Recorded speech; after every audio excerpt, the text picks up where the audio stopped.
of the Nina game is actually going to be done in Tekken 7 since I actually don't have a copy of Tekken 8 or the Tekken 8 demo. So, we are going to be doing most of the guide in Tekken 7, and I will be teaching you about Tekken 8 system while we're doing this Tekken 7. So, Tekken 8 Nina has had a lot of changes compared to Tekken 7 Nina. But we'll start off with our basic pokes and punishment. So 1, 2, 1, down forward, 1, down forward, 1, 2. These are going to be your basic pokes. Down forward, 1, 2 jails, as you can see. They basically sidestep after they block the poke. See, so they can't sidestep until after it's done.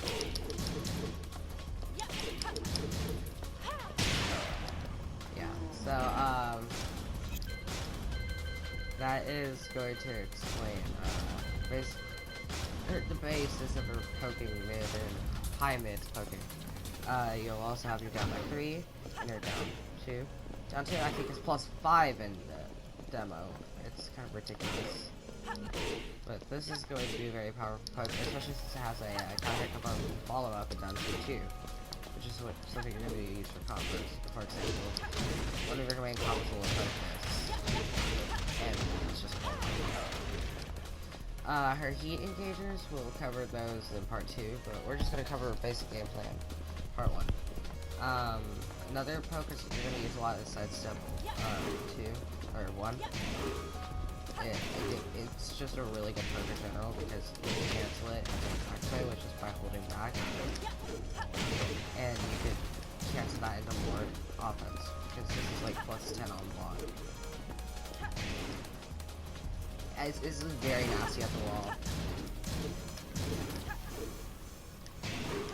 You also cancel it by pressing up back, but it's really hard, so I personally just suggest pressing up and canceling it into another sidestep, or if you need to cancel it into a move, just use forward 3. So forward 3 +3 on block counter hit launcher technique. Yeah, most of her keep-out game is going to be based around magic 4s and with punishment with back 1+4. This is wall split. Back yeah, the main combo is going to be off of this. You just want to make sure you can try to get to the wall. And with Nina, that shouldn't be a real big issue with butterfly loops, but she doesn't have a lot of that going for her in Tekken 8. So,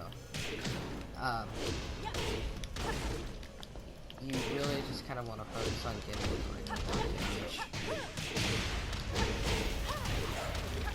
and good Oki. And Nina, her Oki is like one of her best aspects. Part 2, I will be covering some setups as well. But part 1, I will cover the Tekken 7 setups. So, evil miss. That's you press back, down, back, down, back after quarter circle forward motion.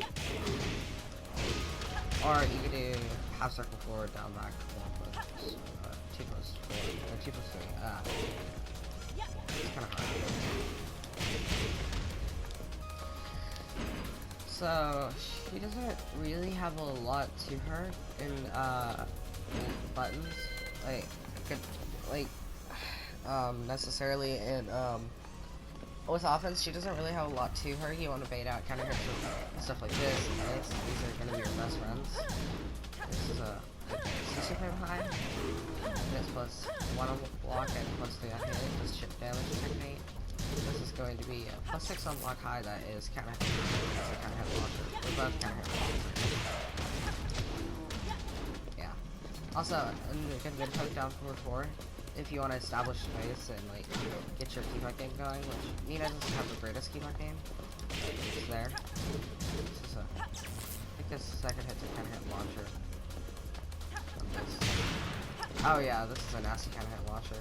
If they press after this, they're gonna get counter hit launch, like a lot. It's also safe, but if they duck it, then yeah. Oh yeah, in throw game. Let's talk about the throw game. She has a pretty complete break. This is a 2 break, this is a 1 break. This is down forward 1+3 and down forward 2+3. and then up forward 1 plus 2 is your 1 plus 2 break. You always have your you have a 6 pressure. So let's cover punishment. This is something a friendly tree, a really powerful and really good Nina player has covered before, but I'm going to cover it here. So you'll have your jabs. For 11 frame, you'll have down back 1 plus 2, but this is only in Tekken 8. For 12 frame, you're going to get back 1, 4. This is the same in Tekken 8. It just looks a little different. For 13 frame, I don't think we have anything necessarily. So, you may get something like down forward 1 if you want to do mix-ups, which I don't really suggest. Yeah, it's kind of cheeky, but you'll really stick to this until maybe if you want a wall splat at 14 frames, you'll do forward 4, 3. And then at 15 frames you'll have down forward 2. 16 frames will take us back 1 plus 4.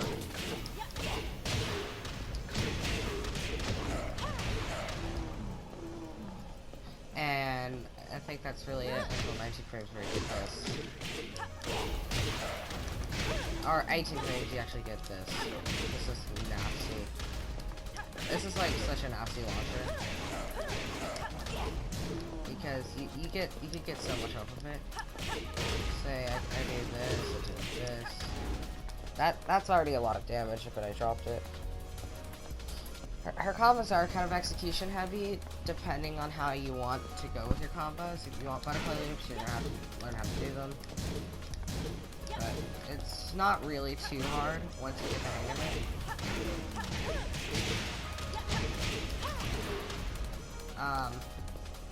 So yeah, another thing about a third active betrayer is actually guaranteed. If they don't duck it, they basically have to eat it, and it's a chain throw. So I can do this. This is actually how I input red chain throws. It's kind of pathetic. It's a chain throw, so. And then missing anything? Oh yeah. This right hands is Nina's most set me tool. It's a very fast home move at 16 frames. Tekken 7 at wall spots at Tekken 8 it doesn't anymore. It's completely safe on block. So this is gonna be one of your best wall tools. Just I suggest you use this a lot. You may not see me abuse it a lot because I haven't gotten into the swing of using it. I need to start using it. It's even good useful in some wall combos against like bears and stuff. So more defensive tools, you have this for basic stuff, but you can also just do this. Put a circle back to press 2. It evades more, and it also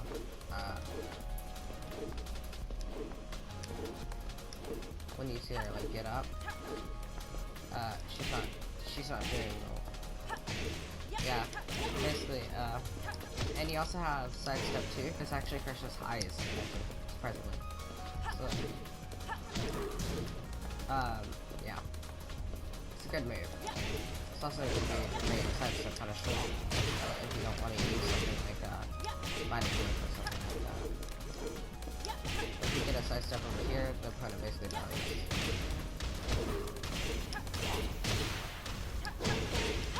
This is not optimal wall carry. If you get optimal wall carry, you'll probably get a high splat like this.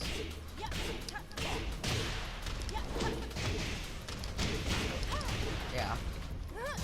And you get a free mix after that. Maybe a throw mix or poke mix. I usually call it a poke mix because reasons. Because it's just a cheap little poke that you mix with your other pokes. It's like this versus this. Or this. This is a really powerful mixer, by the way. So her combos are really flexible, so there isn't really a point in me giving a guide on that. If you want a guide on combos for Nina, I would suggest Rising Soul, I think. I think that's the same. Very, very good YouTube channel for combos if you want to learn.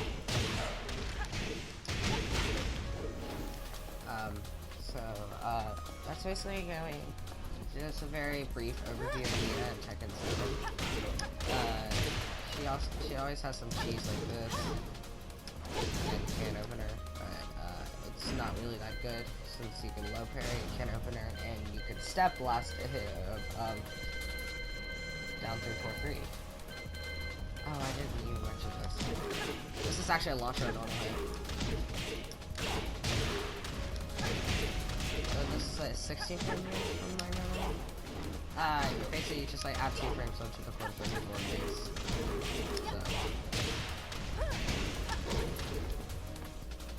And you also use this for carry after combos in Tekken 7. And Tekken 8 is not even a launcher anymore, so don't even bother using it as a launcher. It's still a good OP tool because you actually can side switch.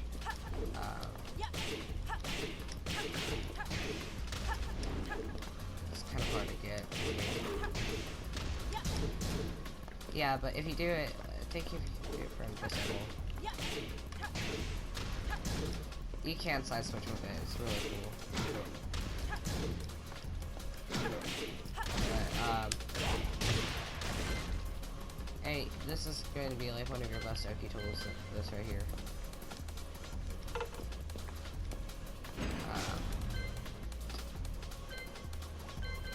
Oh, let's talk about quick mix real quick.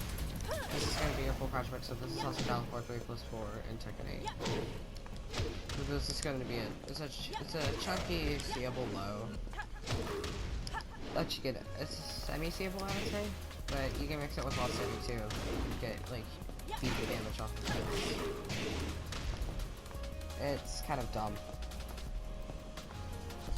In Tekken 8, an easy combo would be something like this. And to just basically a basic combo. So yeah, that's really all for the Tekken 8 guide. I know I did it in Tekken 7, and I know it's kind of wrong to do it like that, but I'm not able to actually record my voice, so if in Tekken 8, so I'm gonna have my friend actually talk in Tekken 8, so